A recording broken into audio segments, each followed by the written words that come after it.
The Convergence is back. Cobra! La la la la la la la la la la la la la!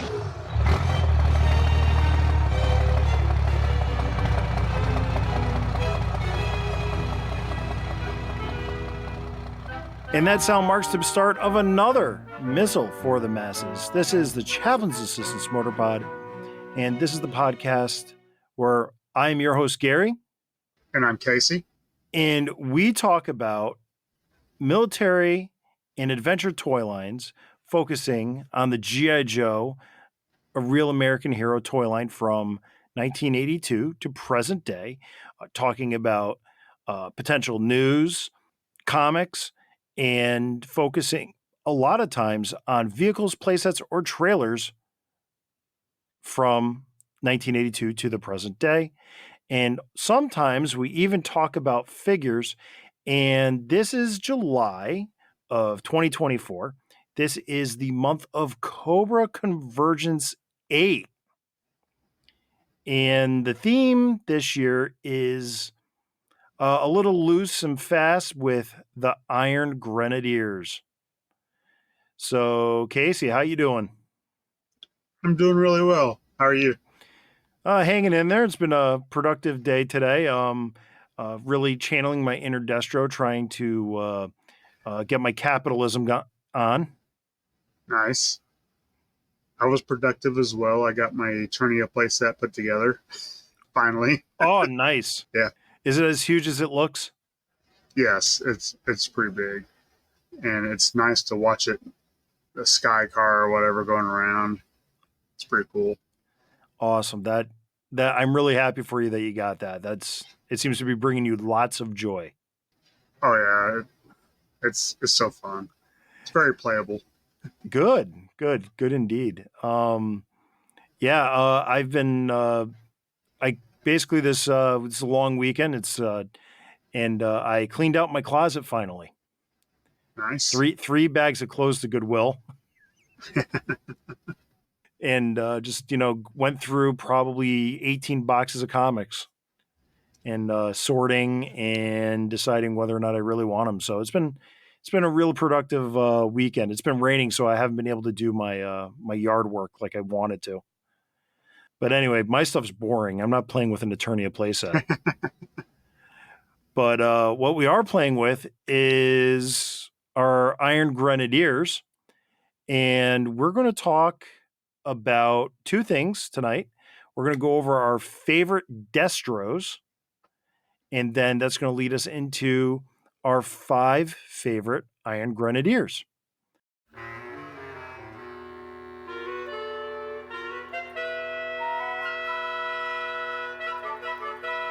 And Casey? Yes. I'll let you go first. Let's talk about Destro.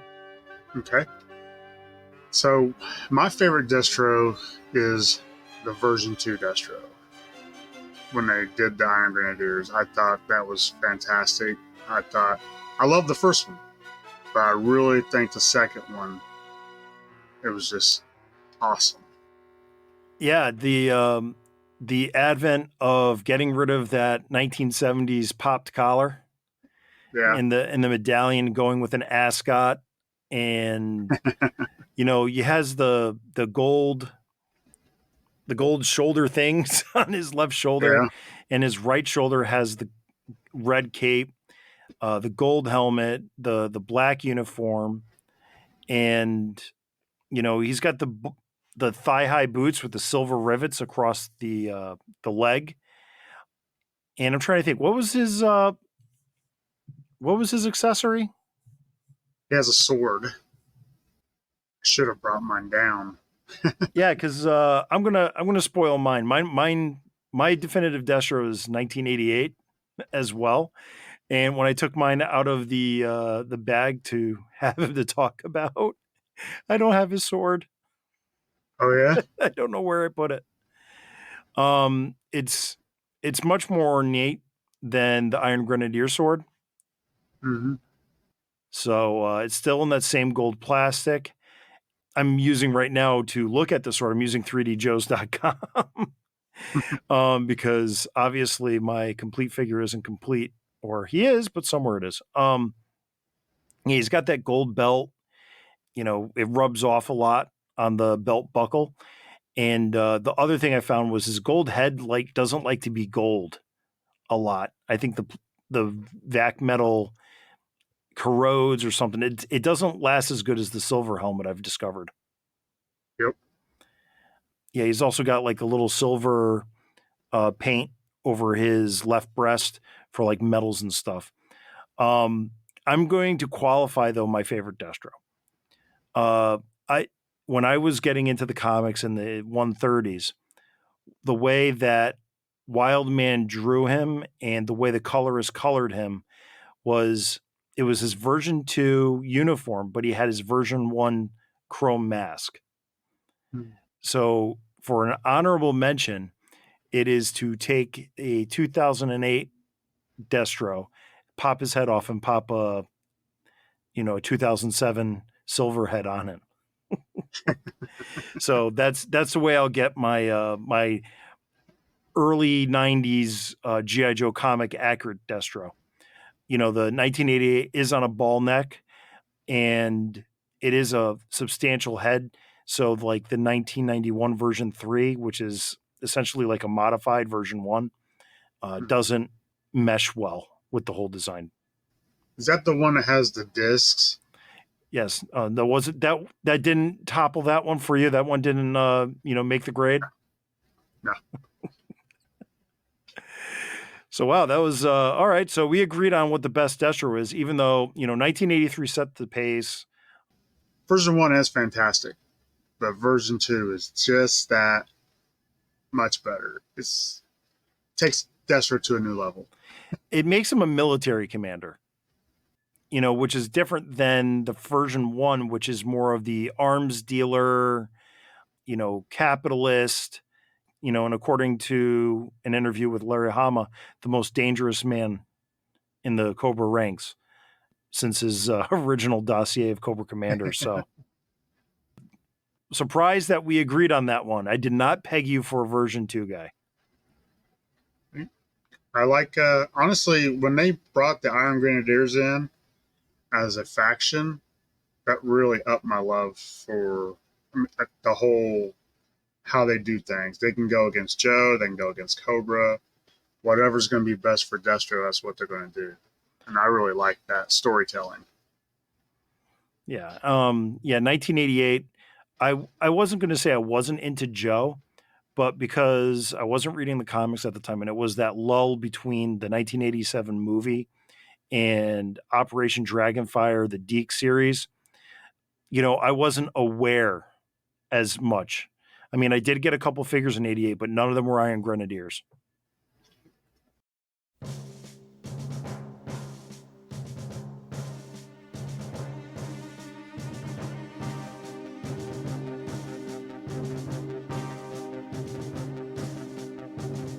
All right, so the other thing too is we'll go into our top 5 Iron Grenadiers.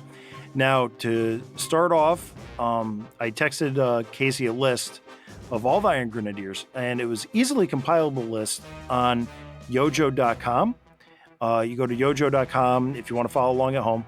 You click on figures, then you go to sub teams, and then you click on Iron Grenadiers, and it will give you the list of every figure in the Iron Grenadiers sub team. Now, it's interesting to note because, yojo.com is, for all intents and purposes, it's no longer active. It's no longer being updated.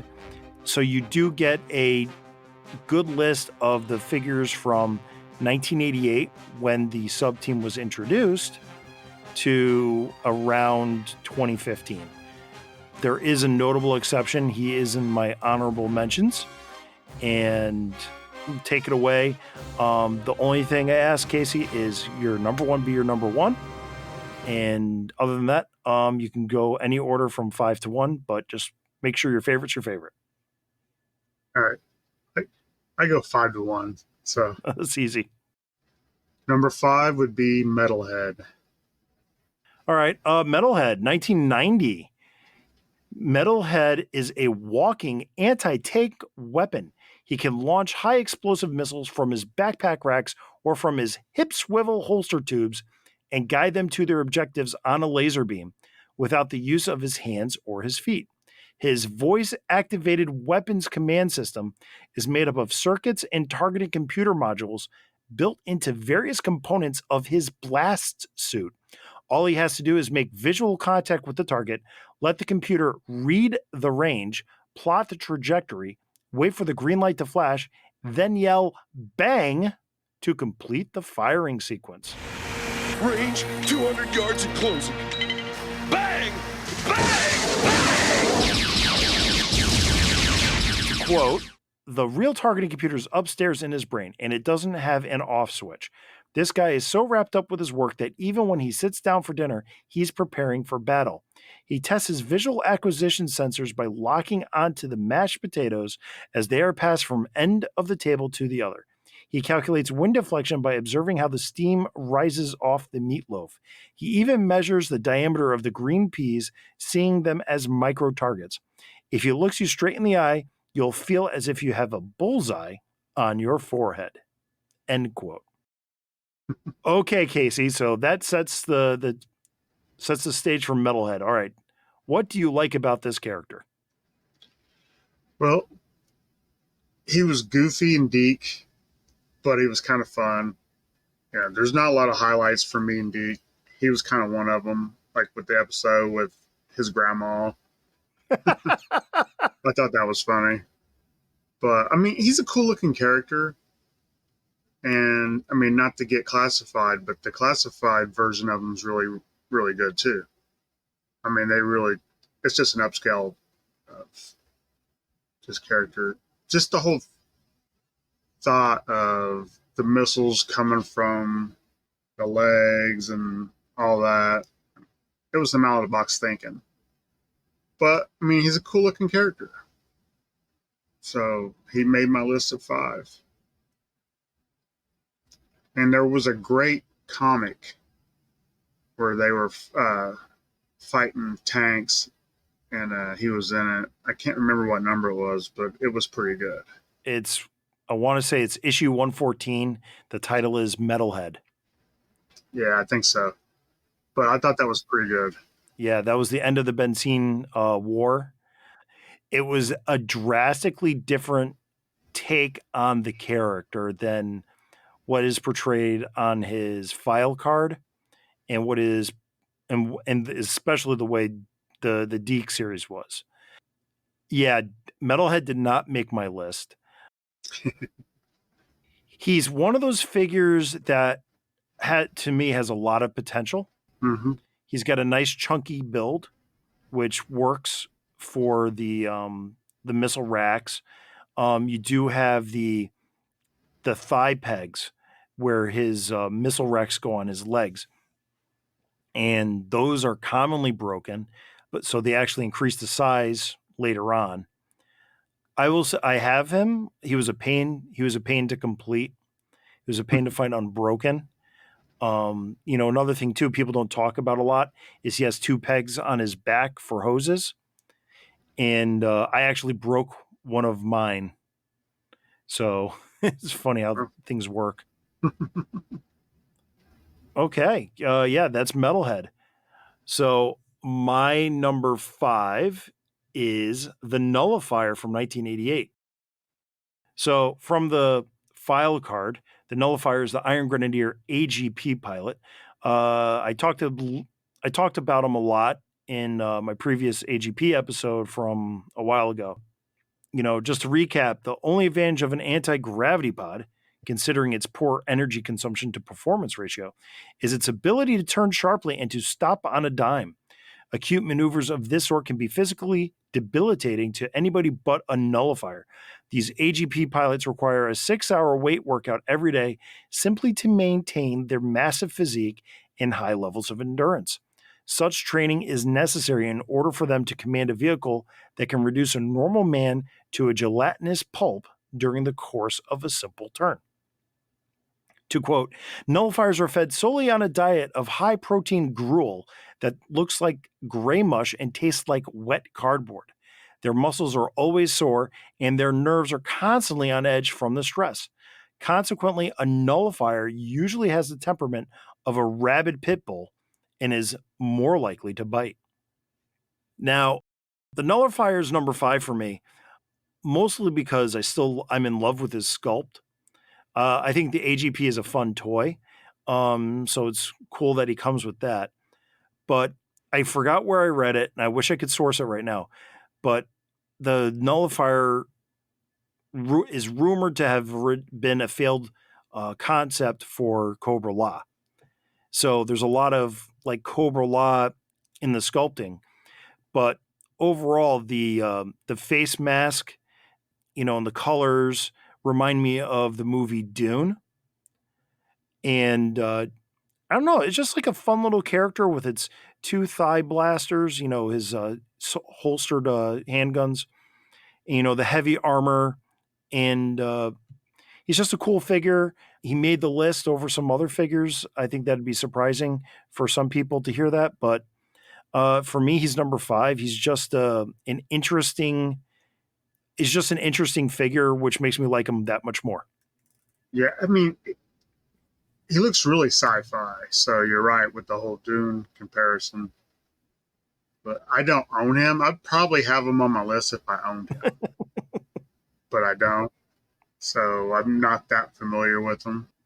John Earl had an awesome sketch of him at Joe Fest that I talked about last episode, and just like it was tempting. Did the guy justice. Yeah. John Earl is a great artist. Absolutely. My number 4 is Ferret. Oh, the Ferret, the Iron Grenadier Demon Driver. So the Ferrets are the backbone of Destro's armored assault squadrons. Their battle vehicles, called Demons, are expected to spearhead long-range mechanized attacks to neutralize enemy strongpoints as well as to capture and hold landing zones for airborne insertions. Since the design priorities for the Demon key on speed, range, and offensive firepower, much was sacrificed in the area of crew protection, comfort, and safety. To quote, ferrets are chosen and trained based on their doggedly positive attitude. This is a vital attribute for them. When a squadron of demons attack in formation at full throttle, with all weapon systems firing, they are virtually unstoppable. Break up the formation, slow the pace of the attack, or counterattack from behind, and infantrymen with handheld rocket launchers can turn the demons into burning hulks. Their motto should be, don't look back. Yeah, I just think he looks really cool. Plus, I like the demon. The mask, the helmet is, I don't know, it's kind of like, definitely got that European feel to it. Yeah, I'd almost say like the red lasers. Yeah, kind of. But I mean, just the whole color scheme with the tan legs, red boots, the black arms and gloves with some gold on the chest, with looks like red suspenders. The little stories. I got my ferret one year for Christmas. Oh, I'm sorry, my demon, and I had to hunt down a ferret. I got it at Joe Fest like 2 years ago. Okay. Yeah, I like the ferret. I think he's a good mix of colors. He's got the traditional Iron Grenadier black, yellow, or he's got the traditional Iron Grenadier black, gold, and red on top. And then he has that tan pants with red boots on the bottom, which kind of tie him to the nullifier. So it kind of keeps that vibe going and brings it together. That's a good choice. I can get with it. He looks decidedly militaristic and sci-fi, and yeah, good choice. Yeah, he looks kind of royal with that. I don't know what it is. It doesn't look like it should work, but it does. Yeah, it there's a lot going on, but it works. Yeah. All right. Well, I'm going to go to my number 4, And this one is a huge nostalgic pull for me. It's from 1990. It is Undertow. And from this file card, any frogman can operate efficiently in clean water under optimum conditions, but the Undertow are especially trained to function and fight in the murky, polluted waters that clog busy industrial and military waterfronts. His wetsuit is made of a non-toxic, anti-corrosive material. His face mask is coated with silicone to repel oil slicks and is organically conditioned against hostile biological agents and infections. To quote, Undertow will swim through anything. This guy makes leeches look friendly. It's almost impossible to defeat him in his own environment. If we have to take him on in his own backyard, we first have to get tetanus booster shots before we move out for action. The best defense against this slime swimmer is to keep a safe distance and throw grenades from behind a well-fortified enclosure, end quote. So this was possibly the first figure I bought with my own money as a kid. I remember the store I bought him from. I remember the McDonald's drive-thru I opened him in. So huge nostalgia pulls on this guy. He's the Iron Grenadier with a pet. Comes with a pet barracuda. He, molded in silver. He's got a trident. He's got a little skim board for diving with a little torpedo on it. Removable face mask with a hose that goes to his rebreather on his chest. Swell colors. They're just, the red diving shirt with the gray slick pants. He's got the dark green accents and none of the gold, but it is, it's just a great diver figure. Unfortunately, I was looking through the list that I gave you, and he was remolded in like 2005 in like a navy blue, which makes it look even better. But what killed that one for me was the fact that the hose peg on the rebreather was removed from the mold. So the mask has the tube that goes from there to the chest. So that like killed the 2005 version. I was like, yeah, no, this one's not cool at all. But this thing, I had him as a kid. He worked well with my moray. He worked well with my eels. So he's just, I'm not much of a Navy guy or a naval battle kind of guy. That's not where most of my play patterns happen. But this guy is, the nostalgic pull was way too strong to not include him, but he's still just an awesome figure in and of itself. Yeah, I like him.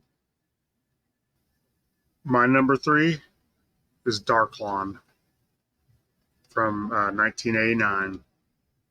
Ooh, another guy I covered before. So to recap from an earlier episode, Darklon is a distant cousin of the Destro clan and the last of a long line of privateers, mercenaries, and investment bankers.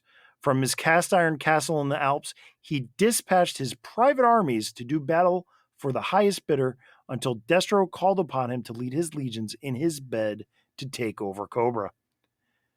Completely unhindered by ideology or ethics, Darklon is motivated purely by greed. His telephone solicitors have been known to drum up business for his mercenary army by offering reasonable hourly rates and cash rebates. I love Darklon. The figure, when I first got him, I'm like, the color scheme's not great. The mask is a little weird. But honestly, it grew on me. And the Hama run in IDW, they used him quite a bit. And I really liked him in it. They had that one to where the Joes went to kidnap him and he was wounded and Lady J was wounded. It was really good. Yeah, so Darklon was my number 3 as well.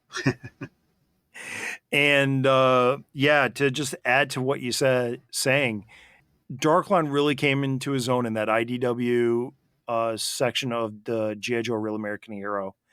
He had a little bit before with the being in that, what was it, Darklonia and Valku Cookland, Hmm. doing the Pythonizing earlier in like the 80s.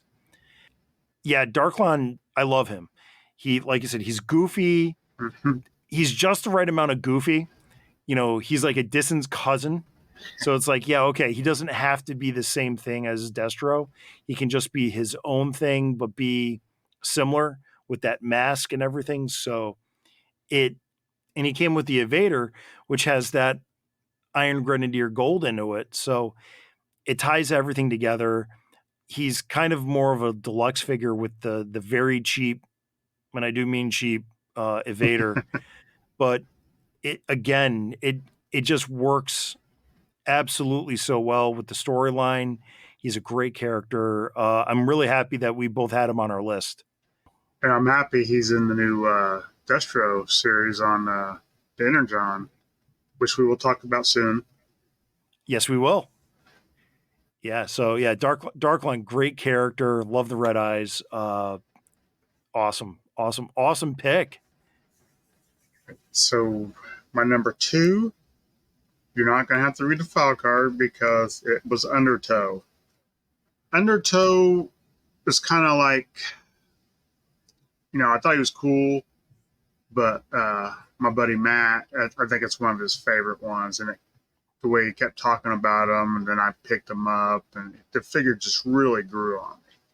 I love the color scheme, even though it's goofy. I love the Barracuda. I think it's a great figure. At first, I thought it was just one character, not like the Cobra Eels. I thought it was just one guy. Yeah, the balaclava, we've witnessed with Firefly. Yeah. Is it one guy? Is it many? So wow, really cool that he made your number 2. So my number 2 is a guy that I fell in love with a couple years ago. It is the Targat, the Trans-Atmospheric Rapid Global Assault Trooper. So I've been, really enjoying my Targats. From the file card, always in the forefront of technology, Destro's technicians have developed a method for inserting troops into totally inaccessible locations. Trans-atmospheric rapid global assault troopers are deployed into orbit from a shuttle wearing armored, self-contained biosystem suits and ceramic composite heat shields that double as hang gliders and weapons platforms.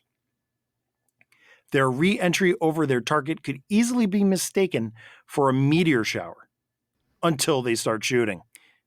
To quote, targets are quite formidable as assault troopers, but their psychological impact on defending troops is even greater. Who wants to have to fight a person who's crazy enough to turn himself into a human meteor? And it's always been like the thing that's attracted to me most is not his black suit with blue and red highlights. He's got the gold visor and he's got the blast shield that covers it, the blue blast shield that comes down on it. By the way, there is a 1993 version of the Target. I am talking about the 1989 with the awesome pod backpack.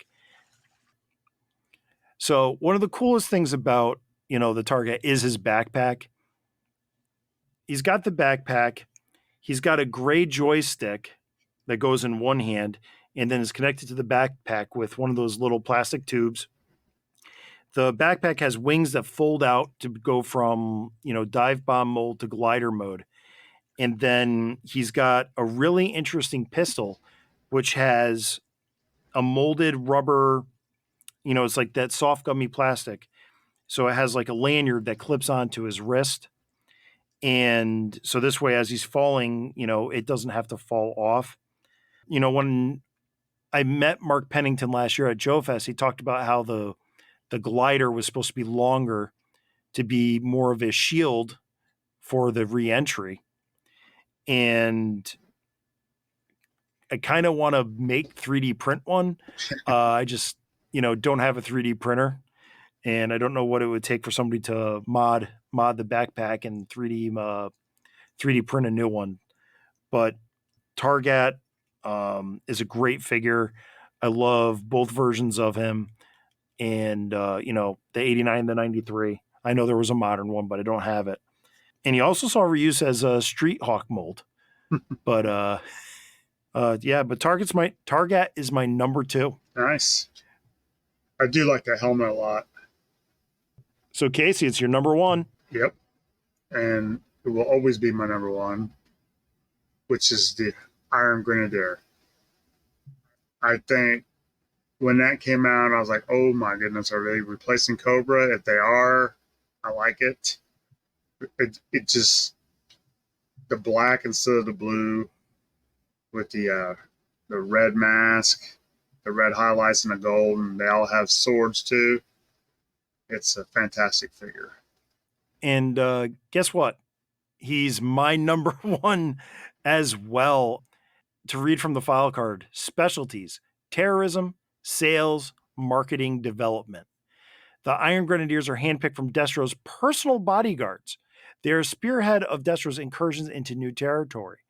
The Iron Grenadiers, acting as agents, provocateurs, saboteurs, or outright terrorists, impel an unsuspecting country towards chaos and turmoil, thereby creating new markets for Destro's weapons where none existed before. Their pay is a percentage of gross sales. Imagine the slickest used car salesman you've ever met. Now imagine that he's also the trickiest accountant in the world. Got that? Try to picture what he would be like if that same guy was also a highly trained commando with expertise in explosives, small arms, and hand-to-hand combat. Top it off with the fact that no other mercenary group in the world wants them because of their history of turning on their superiors. That's what an Iron Grenadier is. End quote. Yeah, for the figure design, it is an absolute gem. The gold, red, black. You have the left wrist gauntlet painted in gold, commonly rubbed away. You've got a gold belt buckle. You've got gold buttons going up his diagonally across his breast to his left shoulder. And you have that gold like computer thing on his left thigh. He is a cross between a Cobra soldier, a Crimson Guardsman, and futuristic. He is exactly what Destro needs for his, for his army. Right. And to think that's the base trooper. It's so gorgeous. He has an oversized Uzi. He's got that little red laser pistol, and then he's got that gold sword. It works on so many different levels. Absolutely agree. He is number 1 with a bullet. Yes. I mean, they just killed it on that. It's a great. Do you know who designed him? Because I don't. I would. I didn't do that far. I would have to say 1988. It's probably Ron Rudat, but you know what? I can. Because I mean, they just really killed it on this one. So the Iron Grenadier was designed by Mark Pennington. I can see that. Yeah. A quick Google search led me to Talking Joe's, Tim Finn's blog, A Real American Book. Yeah. And that's where I found that. It's wonderful. Wonderful resource, with, more things going on. Hopefully one day Tim Finn publishes this book. I know he's been doing a lot of work for a long time. And if it ever sees the light of day, it will be a must-have for my collection and probably many, many other people's. Definitely.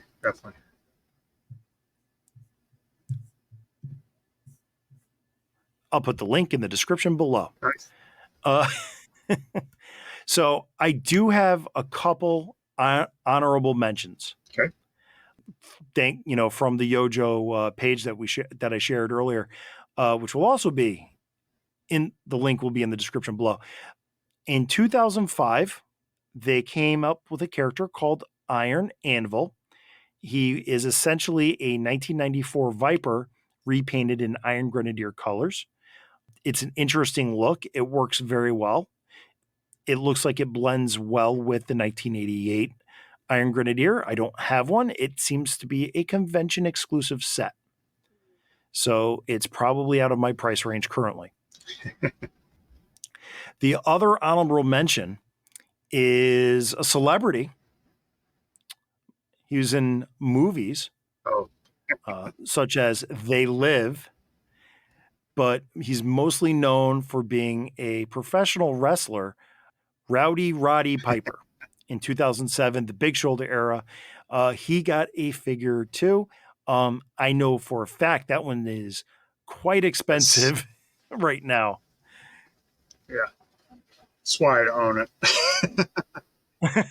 it. Ditto. But yeah, so I do have those two honorable mentions.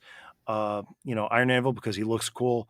Rowdy Roddy Piper only because a lot of people don't know of another real person that was made into a G.I. Joe, but more importantly, made into a enemy of G.I. Joe.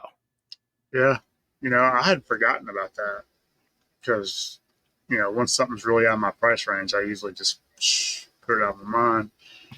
But I don't even know if I've seen one at a show in a long time. Yeah, he wasn't on my radar, so I wasn't looking for him on Joe Fest. Yeah. There was a lot of things I was looking at Joe Fest, but that wasn't like I probably would have noticed it only because I was looking for high dollar things just to take note of. Mm-hmm.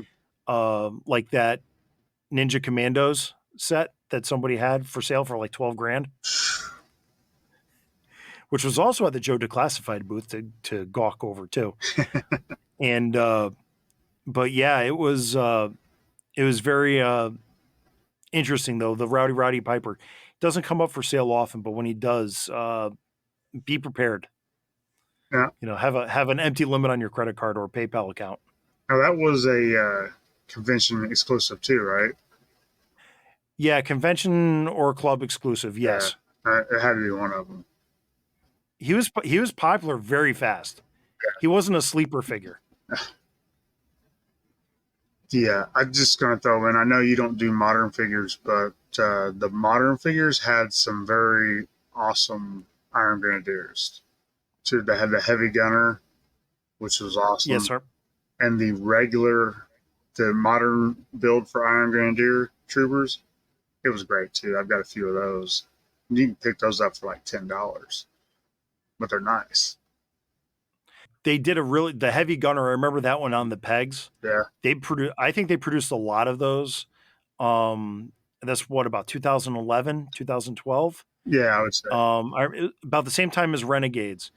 And it seemed like the pegs were littered with those and the Steel Brigade at the time too.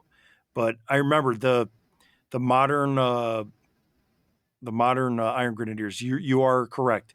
They are a very handsome, very well sculpted, very nicely appointed action figure as well. Yep. Which you could have put on your list. I wasn't restricting this list to O-rings. Oh no, I'm more of an O-ring guy too. So when we do this, I try to just keep it O-ring. I might throw in some, that would be my honorable mention. Would be the modern figures. Fair enough.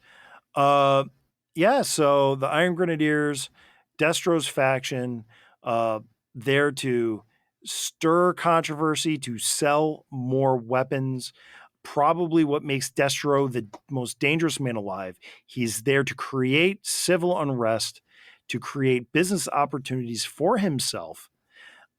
Thank you, Casey, for talking to me today about these. And I hope we spark some more interest in this additional faction to the G.I. Joe mythos. I also want to mention, because I can't believe I forgot it, I wanted to mention that the first member of Destro's team, do you remember who the first person? He isn't in the Iron Grenadiers set. Here's a hint, 1984. All right. Scrap Iron. That's right. Oh my goodness. No. Yeah, Scrap Iron was the first lackey for Destro. Yep. You know, you want to talk about characters, like the depth of characters that the G.I. Joe mythos has. You know, why did Scrap Iron not get multiple versions until after the vintage era? Right. Yeah. He's one of my friend's favorite characters. He's one of mine too. When I got back in the collecting Joes, I got lucky and got a pristine one with the missile launcher and everything. Could not have been happier. I love it. There's no paint rub off his visor. He looks good. Yeah, he's a handsome figure. But with the rest of the Iron Grenadiers being so futuristic, he looks kind of like old school. Yeah. He looks like, he looks kind of like a machinist because he has like that coveralls and everything. So he looks like he's a guy that gets down and dirty making this stuff for Destro and then testing it. So he seems to be more of the guy at the shop, being like, yes, okay, I'll take your order. Yes, okay, time to make it. I think we've covered the Iron Grenadiers pretty well. Yep. So to everyone, thank you for listening. I have been your host, Gary. And I'm Casey. And this has been another Missal for the Masses. This has been the Chaplain's Assistance Motor Pod. For more Chaplain's Assistance Motor Pod, you can find us on social media at Chaplain Joe Pod on X, Facebook, and Instagram. And you can also email your questions, comments, and complaints to chaplainjoepod@gmail.com. And if you want to get a hold of Casey, you can get a hold of me at podcastfromthepit@gmail.com. We don't use it a lot. But we also have a YouTube channel that we're trying to grow. So if you want, you can check that out. It's Podcast from the Pit. We're on Instagram and Twitter/X, whatever. And just a reminder, the Chaplain's Assistance Motor Pod is the strange, but not estranged, nerdy little brother of the pint, a pop culture podcast. And with all of that out of the way, one final Missal for the masses. Be decent to each other. Take care, everybody. Have a good night. And if you're wondering why I've stopped talking, it is because there's water running through the pipes right above my head. Which signifies that my son has fallen asleep and my wife is going to bed herself.